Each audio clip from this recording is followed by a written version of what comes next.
Entering the modern era, in 15th century Italy, Pope Innocent VIII was so concerned about the rise of witchcraft that he commissioned Kraemer and Sprenger's famous Malleus Maleficarum, a treatise on witchcraft. Commissioned in 1484, the treatise repeatedly links witchcraft to abortion and child sacrifice. Witches who were midwives in various ways kill the child conceived in the womb and procure an abortion. During the reign of Louis XIV, for example, there was a network of occult activity involving abortion and infanticide that reached even into the king's courts.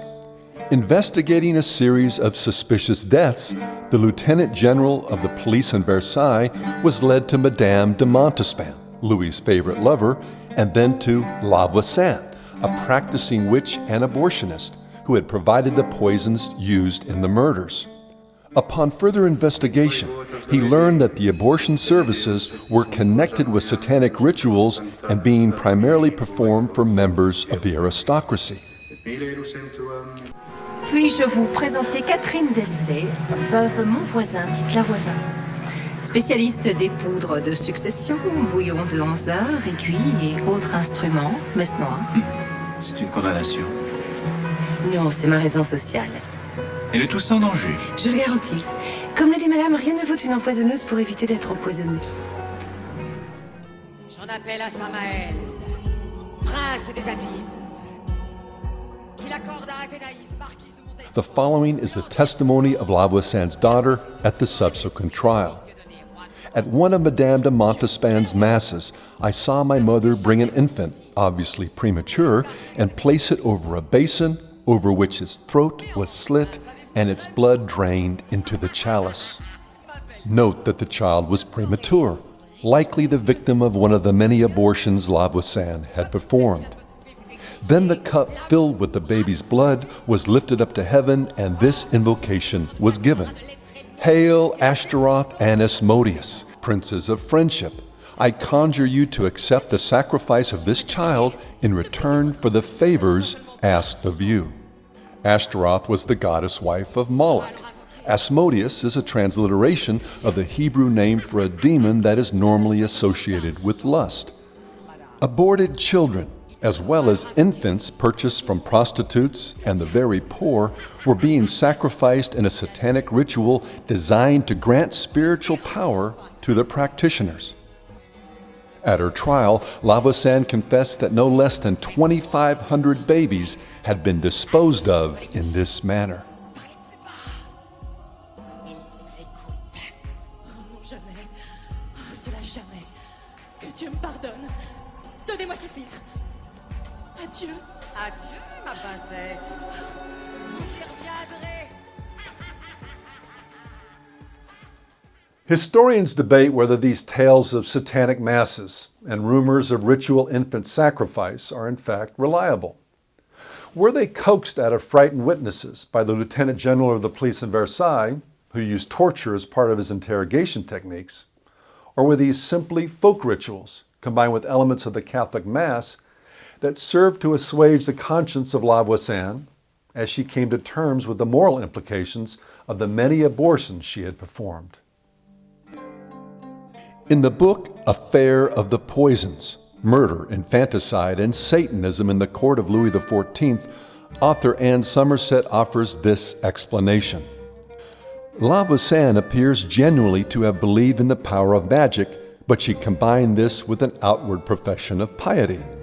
As the circumstances of her arrest suggested, she was a regular churchgoer, and her answers to her interrogators would abound with devout sentiments and respectful invocations of the good Lord.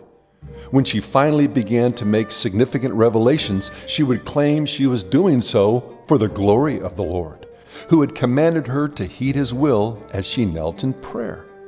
Earlier in her career, her readiness to imply that she was in tune with the workings of providence had stood her in good stead, for clients were comforted by her apparent belief that her personal activities were compatible with Christianity. It may be that Voisin herself was scarcely aware of any contradiction. Once, having assisted at an abortion, She was said to have wept tears of joy when the midwife in attendance baptized the fetus. Far from being troubled at having terminated the unborn child's existence, she exulted in having been instrumental in securing its salvation.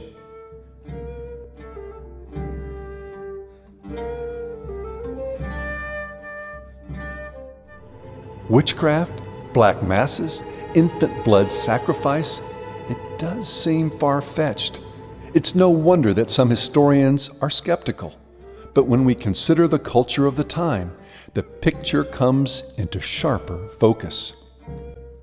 The French Renaissance saw the revival of interest in the Greek and Roman gods.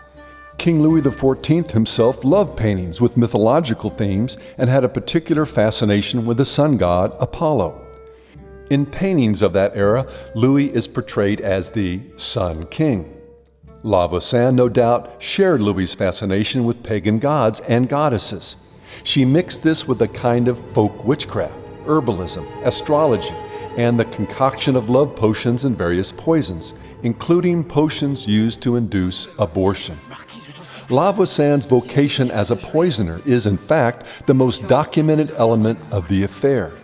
The 1997 film Marquis depicts the story of a young actress, played by Sophie Marceau, who purchases poison from La Voisin in order to murder her husband so she might be free to marry her lover.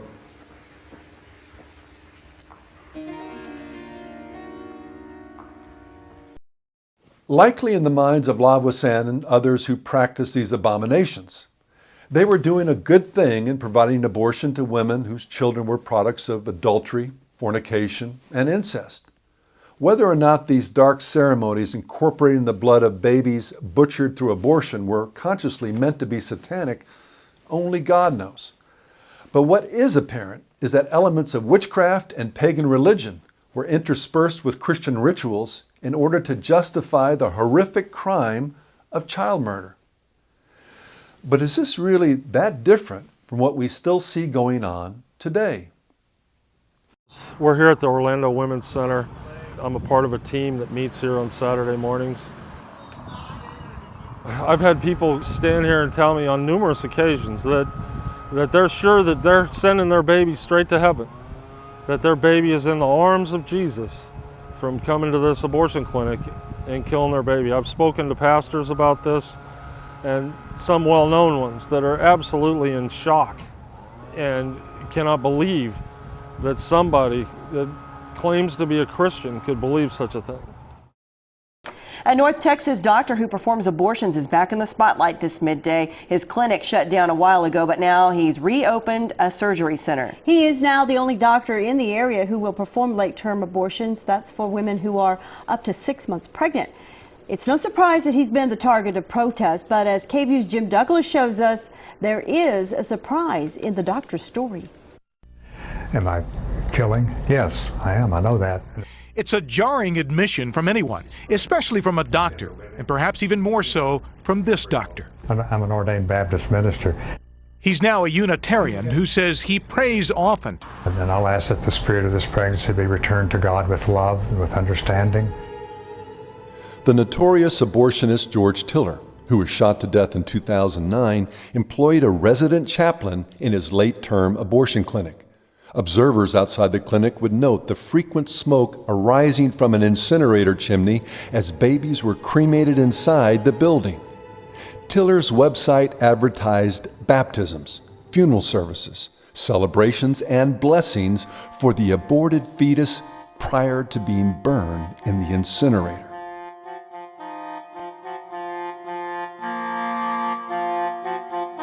Whether intentional or naive, blatant or hidden, there is a growing association of abortion with these bizarre religious rituals, including witchcraft. This abortion clinic in Seattle, Washington, Aradia Woman Health Center, for example, was named for the goddess associated with witchcraft. Aradia is an alleged figure of Italian folklore in Charles Godfrey Leland's Aradia, or the Gospel of the Witches. According to Leland, Aradia is the daughter of the goddess Diana and Lucifer, who came to earth to teach witchcraft to her oppressed worshipers. Mother.